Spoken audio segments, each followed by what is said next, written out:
அனைவருக்கும் வணக்கம் குட்டீஸ். இன்றைக்கி நம்ம பார்க்க போகிறது என்னென்னா, 3rd ஸ்டாண்டர்ட் தமிழ் புக்கு தான் பார்க்க போனோம்.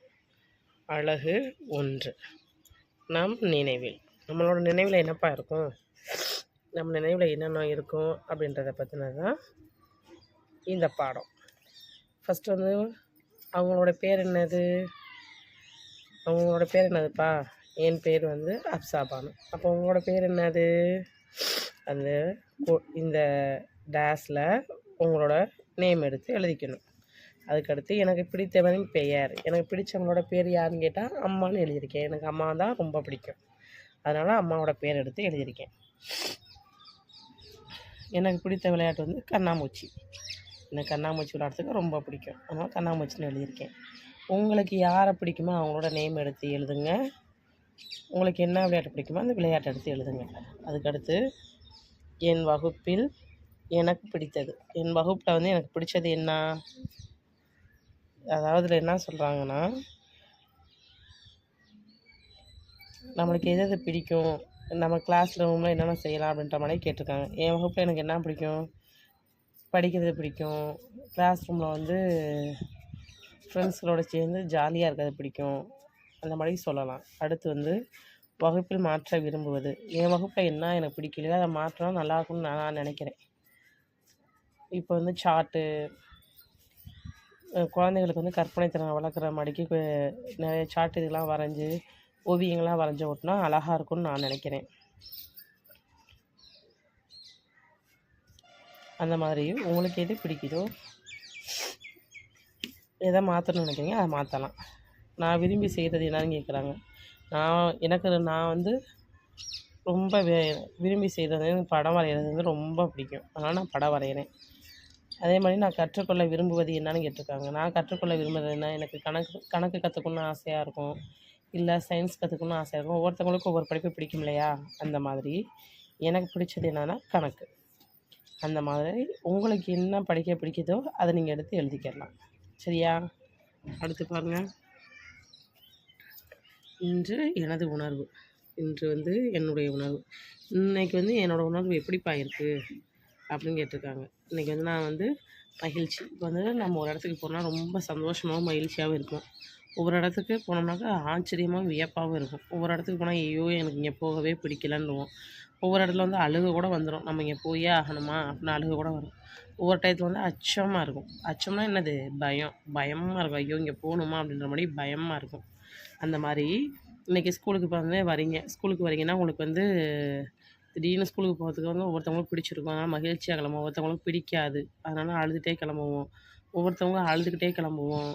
ஐயோ இன்றைக்கி மிஸ் என்ன சொல்ல போகிறான்னு தெரியலையேன்னு சொல்லிட்டு பயத்தில் அச்சமாகவே சில பேர் கிளம்புவாங்க. ஸ்கூலுக்கு போகவே பிடிக்காது, அதனால் வருத்தத்தோடு பாதி பேர் போவாங்க. சில பேர் என்ன செய்வாங்க, ஸ்கூலில் வந்து இன்றைக்கி என்ன மிஸ் வந்து நமக்கு தருவாங்க, என்ன புக்கு நோட்டு தருவாங்க அப்படின்னு வியப்பாக ஆசையாக பார்த்துட்டு போகிறவங்களும் இருக்காங்க. அந்த மாதிரி இருந்தால் பாய்ஸாக இருந்தீங்கன்னா இன்றைக்கி உங்களுடைய உணர்வு என்ன இருக்கோ அந்த உணர்வை நீங்கள் பிடிச்சி அந்த உணர்வை வந்து நீங்கள் மேட்ச் பண்ணிக்கணும். இந்த இடத்துல வந்து ஷேடோ பண்ணி நீங்கள் மேட்ச் பண்ணிக்கணும். இப்போ கேர்ள்ஸாக இருந்தீங்கன்னா கேர்ள்ஸுக்கு வந்து என்ன உணர்வு தோன்றுதோ அந்த உணர்வை நம்ம என்ன செஞ்சுக்கணும், மேட்ச் பண்ணிக்கணும். நான் இன்றைக்கி மகிழ்ச்சியாக இருக்கேன், அதனால் மகிழ்ச்சிக்குள்ளதை வந்து மேட்ச் பண்ணியிருக்கேன். அதுக்கடுத்து என்னை எனக்கு பிடிக்கும் ஏனெனில் நான் அப்படி கொடுத்துருக்காங்க. எல்லாருக்குமே அவங்கவுங்கள பிடிக்குமாப்பா? எனக்கு என்னை ரொம்ப பிடிக்கும். சரியா? பாருங்கள், இதில் வந்து நிறையா இது கொடுத்துருக்காங்க. அதில் வந்து அவங்களுக்கு எது பிடிக்குமோ அது இதுக்கு நேராக வந்து டிக் பண்ணணும். நான் வந்து நல்லா பழகுவேன். எனக்கு வந்து நான் வந்து நார்மலாகவே எல்லாரும் நல்லா பழகுவேன். சில பேர்கிட்ட வந்து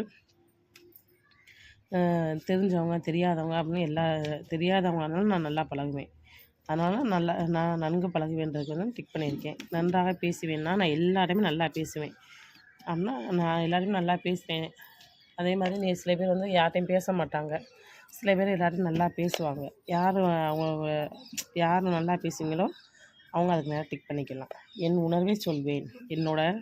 எனக்கு வந்து இன்றைக்கி நிறைய உணர்வுகள் இருக்கும் இல்லையா, எனக்கு வந்து அங்கேருந்து இப்போ ஸ்கூலுக்கு வரேன். எனக்கு ஸ்கூலுக்கு வரதுக்கு ரொம்ப பிடிச்சிருக்கு. சில பேர் வந்து என்ன சொல்லுவாங்க, எங்கள் அம்மா என்னை திட்டிட்டாங்க, அதனால் ஸ்கூலுக்கு வரவே எனக்கு பிடிக்கல அப்படின்னு சொல்லுவோம்ல, அந்த மாதிரி இன்றைக்கி என்ன என்னோடய உணர்வோ அதை நான் சொல்லுவேன் அப்படின்னு சொல்லி கொடுத்துருக்காங்க. அதுக்கடுத்து பிறர் உணவே மதிப்பேன். சில பேருக்கு வந்து அவங்களுக்கு வந்து ஏதாவது பிரச்சனைகள் இருக்கலாம், ஏதாவது கவலையாக இருக்காங்க, அழுகுறாங்கன்னா அவங்கள்ட்ட பக்கத்தில் போய் ஏன் என்னாச்சு அவங்கள்ட்ட என்னாச்சு அப்படின்னு சொல்லி அவங்கள்ட்ட போய் நம்ம பேசலாம், கேட்கலாம். அதுதான் பிறர் உணவுகளை மதிப்பேன். உதவி செய்வேன். எனக்கு வந்து என் ஃப்ரெண்ட்ஸுக்கு ஏதாவது ஒரு தேவைப்பட்டுச்சுன்னா நான் அவங்களுக்காக உதவி செய்வேன். அதுக்கடுத்து நேரம் தவற மாட்டேன். நான் ஸ்கூலுக்கு வந்து வெள்ளனமாவே கிளம்பிடுவேன், நேரமே தவற மாட்டேன். அப்படிங்கிறது தான் நேரம் தவற மாட்டேன். புதியதை தெரிந்து கொள்ள விரும்புவேன்.